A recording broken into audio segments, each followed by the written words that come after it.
Hi, everyone. Welcome at our next episode of the Temporary Podcast. We are here today, in all transparency, we are here today in a new tool. So last week we tried out Zoom, which didn't seem to be the best medium or way to do this. So now we're trying Riverside FM Studio to see how that goes. So please leave your comments and thoughts about that if you want to. We can only inspect and adapt and learn from that. Hmm. Good morning, Magnus. Good morning. Thanks. Excellent intro. Hey, Uh, and yeah, because we're really trying to inspect and adapt. And I think, Serge, how do you say, Serge? Serge. Serge. Serge. Yeah, Serge. something like that. Yeah. Yeah, Serge. Uh, I think you and me, like, instead of being those type of people that really wants to figure out the digital ecosystem and get everything correct and do a lot of rehearsals, we felt that even more important is the purpose. And so we want to share our conversation in a podcast. And then we think that, instead of just trying to endlessly plan and prepare and then execute, we tried, of course, to respect the listener and have some kind of quality. But we learn as we go because we cannot learn before we have moved. And so, yeah. Another thing is that I don't have the backdrop I would like to have because my laptop broke down. So I am a secondary computer. Hey, there you go. What are we going to talk about today? Well, let's say the starting thought, and let's see what it takes. What it takes us. The starting thought today is a LinkedIn post that I saw this morning, or even a couple of LinkedIn posts and reactions to that. It's generally around the immutability of Scrum or the Scrum framework or the Scrum guide, whatever you want to call it. Where Maarten Dalmijn, whose content I really appreciate a lot. So for our listeners who are into Scrum and product ownership and product management, do check him out. He organized this website where we can give feedback on the Scrum guide on like what would we change or what would make it better. And apparently it triggers some reactions in the Scrum community. Like there are professional Scrum trainers from Scrum.org who kind of seem to be angry or frustrated with those kind of things. So I was wondering what triggers this. Yeah, and we talked about polarity last week, but what triggers this polarity? Why do like some people really cling on to it and some people think let's evolve it, let's inspect and adapt, because that's also what Scrum tells us, right? Yeah. So that triggered me. Like that's my question. What makes this, what creates this tension between we have to hold on to this thing and this is what it is, and let's inspect and adapt and see where it gets us. Yes. And to invite you, if you're now listening to this and you say that I don't Scrum, hey, what? Don't worry about that. It might be enough to know that it's a framework in which you manage work on complex product development or other things actually, and it's kind of based on empirical thinking and learning by doing. And so there's an inspect and adapt thing, and there's a Scrum guide that actually, like in 15 or so pages, explains everything you need to know because it's really lightweight. It's just for you to boot the system up and continuously develop it for the purpose of the value you're going to create, continuously learning, evolving. And one of the things that seems internally inconsistent is that there used to be a feedback opportunity, and then Martin he discovered that there is no way to give feedback anymore. So the wisdom of the great collective of experienced people is not that open anymore. So he just created one. It's a website, give feedback, right? Seems like a good thing. I would think so. Maybe it will make things better. Oh, so Yeah. yeah. And now there's anger. What?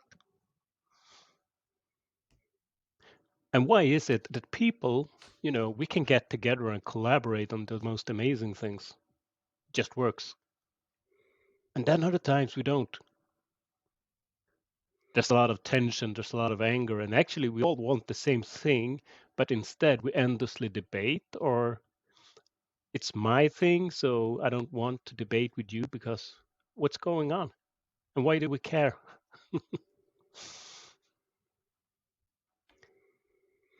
Yes, it's. You mentioned the word care. Um, is it because we feel emotionally attached to something? Is it because we care? Is it because we deeply care about it? Where does and then when I think about that, like it's good to be attached to something and care about something, but where does that come in the way of it? Like if maybe we cling on to something too much sometimes, Mm. like in this conversation, and by doing that it becomes immutable. Like no, this is the only right thing to do. Also, yeah, I'm gonna use your word again. It's also almost a religious thing. Um, like this is what the book says. This is what's in the holy book, and it shall be like that. Thou shall not Oh, yes, question. okay. And so then, yeah, right. So maybe we could say that in Scrum, people have found that the work really gets much better. It's much more enjoyable, or they find that we're not able to really do Scrum because of reasons the organization have not understood, and we get increasingly more frustrated. Mhm. Don't you see? Yeah. Don't you see? If we just did it this way, and eventually we get very, we're not so curious anymore. Yes. Like, why is that an important question to you? Do you really care about the exact wording in this guide or not? What's the reason behind it? What got you triggered, sir? Saros? It's difficult for me. Yeah, it's close enough. Whenever Serge or Serge or whatever, Saros. you get my attention, Magnus. It's fine. Um,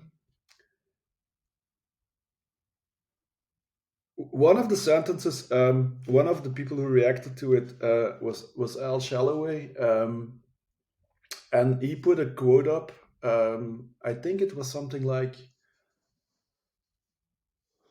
"We talk about, we see what we talk and think, rather than we talk and think about what we see." Mm, And I like that sentence very much because, and this maybe also links to the work of Daniel Kahneman in Thinking Fast and Slow, is that our brain very often deceives us and we don't know it because that's just how it works. And that because we get these, like, I don't know how we call it in English, like horses have these yeah. eye flaps or something on it, so they only see the track and they focus on the race. So maybe over time we limit, and it's not a negative thing, but there's something that limits our seeing in a certain sense.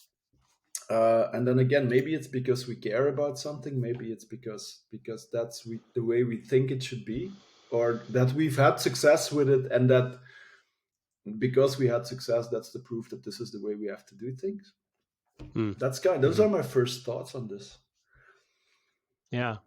I think it's a quote by Edgar Schein. We do not think and talk about what we see. We see what we're able to think and talk about. That's it. That was it. Yeah. And I guess, there's this in the agile world, there's this shuhari thing, like, it's from the martial arts, I guess, and initially, as a student of the topic, you really follow instructions because you have not yet appreciated the finer details. But as you're evolving, you will get to the next level, and eventually you will be at mastery. And it occurs to me that if you're discussing a thing like the Scrum guide, some people will be on a kind of dogmatic, literal understanding of, no, it has to be this way. It can only be 15 minutes long, and we can only ask these type of questions in our stand-up. Mm-hmm. And other people are kind of confused. It's like you're missing the essence. It's like all the things in the Scrum guides become just letters and words, but you haven't really grasped the deeper underlying meaning or principle of it, the value system. Like the Exactly. world is complex. It's complex in such ways that you cannot entirely predict what is going to happen or unfold. So instead, you need to like embrace that and manage the uncertainties evolving. So you constantly inspect and adapt. And it's complicated. So you need educated people to be close to it. So hence, it will naturally give rise to something like Scrum Guide. Arguably, maybe the product owner, the Scrum team, or Scrum Master is just one invention to meet this uh, uh, emergent need of this VUCA world, volatile uncertainty. Yeah, and but nonetheless, Scrum is possibly successful if you understand it at depth. And why is it even a tension or an emotion? That's interesting. Why do people get upset? One person gets upset because I cannot give feedback anymore. It seems inconsistent. We should create this together because we're all learning. That's empirical thinking, empirical science. It evolves. Another people seems upset because why have you opened up this can of worms? My words, I don't know. What was the point on that LinkedIn post that we was that like a criticism of open up a feedback for, or was it something else? It felt like criticism. Like the guy who reacted is Ryan Ripley, who's a professional Scrum trainer, and also Mm-hmm. wrote a really good book called "Fixing Your Scrum" with Todd Miller. He shared Martin's initial post about the feedback website, and then he said that I think it's best that we thank Ken and Jeff or something like that. It would be better if we thank Ken and Jeff, and then he left it open. But it felt like rather than doing this kind of stuff. So he was saying that the creators of Scrum should be the ones that author it and no one else. Yeah, something like that's how it felt. Like It again, felt, it's perception. He just said it would be better if we just thank Ken and Jeff, and then he put the post from Martin Dahlman in, mhm. and that triggered all these reactions because that was then the polarity thing happened again, right? It's the comments came on like, no, yeah, you're absolutely right, it has to stay like this, and then the other people say, hey, why wouldn't we inspect and adapt on the Scrum Guide as well? So that's the whole thing that happened. But what might have been a valid point in that sharing? I mean, what is a good side of thinking that actually they should? I think that it might be because he recognizes they actually know stuff. They're Oh not yeah. understanding this on shallow level, and I'm so tired of hearing endless debate with people that have not educated themselves, and they don't even know that they do not know. Yeah, and we can't blame him for it, right? It's look. Sincerely, I'm a very big Scrum fan. I really like the simplicity and the fact that it's not complete and that we have to educate ourselves to make it complete and to make it work for us. And for Mm-hmm. that, I'm grateful that in the 90s, Ken Schwaber and Jeff Sutherland came up with that first version of Scrum, and it's brought really great things into the world. And that is absolutely right because they were the founders and they created this whole movement which became the Agile Manifesto and everything that came from it. But on the other hand, like this, what for me, and this is really my opinion, but this immutable thing about it, and even the line that says these are the rules of Scrum, and if you don't follow it, you cannot call it Scrum anymore. That throws away an invitation for me. That's Oh, oh. like yeah. So my daily Scrum is 30 minutes. So now we don't do Scrum anymore, right? It doesn't feel right. And that's what like I like the Shuhari thing. Like okay, it's Mm. good to start following the guide to the rules, we create a rhythm, we start to understand what's behind it and all of that. But then we start tweaking it a little bit, and then when it's really our own, we can even throw away the rules and really do our own thing, right? Mm-hmm. That's something I really like. Everything is context based. Yeah, that's kind of my feeling that I have about it. So yes, be grateful for the people who created it and made it happen. But yes, also be open to feedback and to changing it or to making it more open, if you like. That's a bit of the balance that I seek in this. What about you, Magnus? How do you? What triggers you, or what are your thoughts about what I just said? I didn't pick up on this thing on LinkedIn necessarily, but I recognize or remember or seem to like endless debates on something that actually is not that consequential. Even if you're right or I'm right, it will not make that big of a difference, is it? I've been to some communities where the latest version of Scrum Guide got people really upset, like it was the end of the world, probably. But it's my experience that actually most people have not even read the Scrum Guide, so why bother? But we're into something interesting here. I think one of the interpretations of agile is that we have the mandate. We are self-organizing teams. We do not have mandates. We do not have hierarchy. I don't think that's what's going on. As human beings, science of biology tells us we constantly we have roles, we have structures emerging, we have, you might call it hierarchy. That's probably stretching it, but with at least we have status and ranking in any group, in any team. And to claim that we do not have that is just not true. But there has become a factoid or a truism that everything is equal. There's no one is saying any, there's no ranking, there's no hierarchy. That's not what neuroscience tells us. That's not the way our brain works. So it Absolutely. might be that people are upset because it seems to challenge that thing which opened a door for them. Like you have the mandate, you get autonomy, you get self-management in your teams. And you know what? It will still be true. You have that. It's not endless though. Of course, you will have differences in your team. Someone that has like 20 years of database performance, well, maybe he has a mandate over someone that doesn't know what they're talking about, that is new. And we need to respect that. Of course we do. And that's some kind of ranking, but it's very fluent and it changes and it's purposeful for the value we're creating, right? So maybe more about different roles. I don't know. Is this speaking to you at all? We're It becoming, absolutely does. yeah. It absolutely does. Yeah, I've been diving into Sociocracy 3.0 a lot lately, and there's a lot of my brain kind of is pulled towards that way now. Something that triggered me is like, okay, the guy with 20 years experience might have something to say or might have a better decision to take than the young guy, but still there's value in what this new guy that just Yeah. comes into this has to say. And in Sociocracy 3.0, what I love about it is the principle of equivalence or equivalence.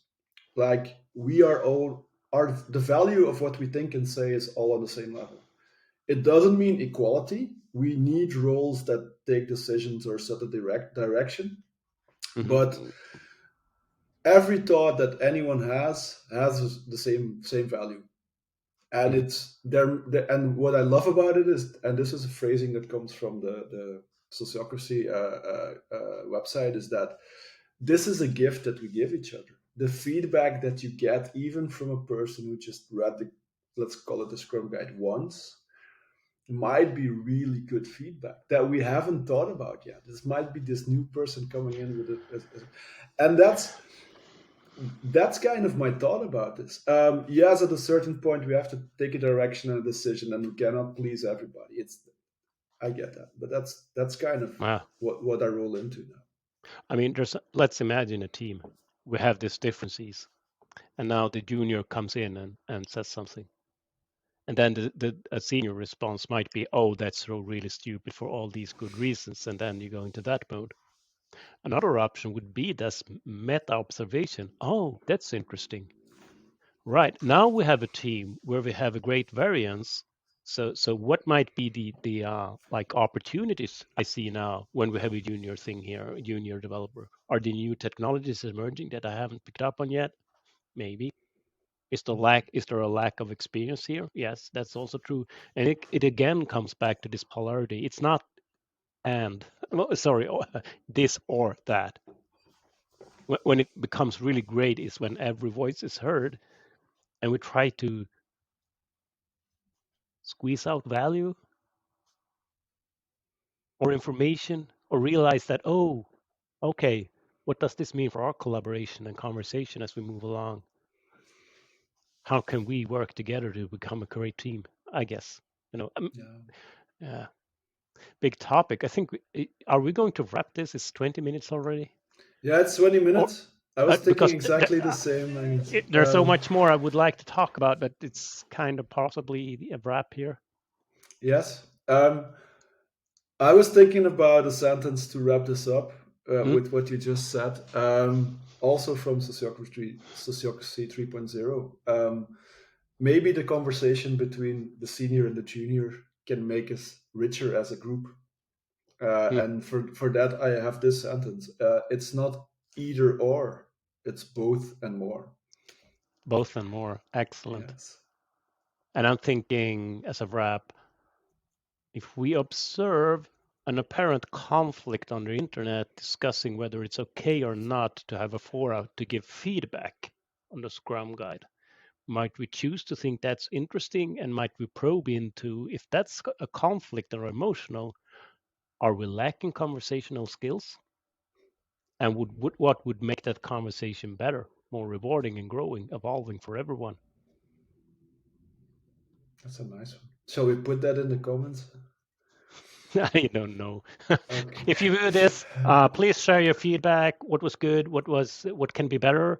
What would make you interested in continue following us, etc. So on. We love feedback, or I do at least. We do. Okay. Hey, thanks, Magnus. I really appreciate us doing this. Thanks for the people who listen and watch, and see you next time. Bye bye.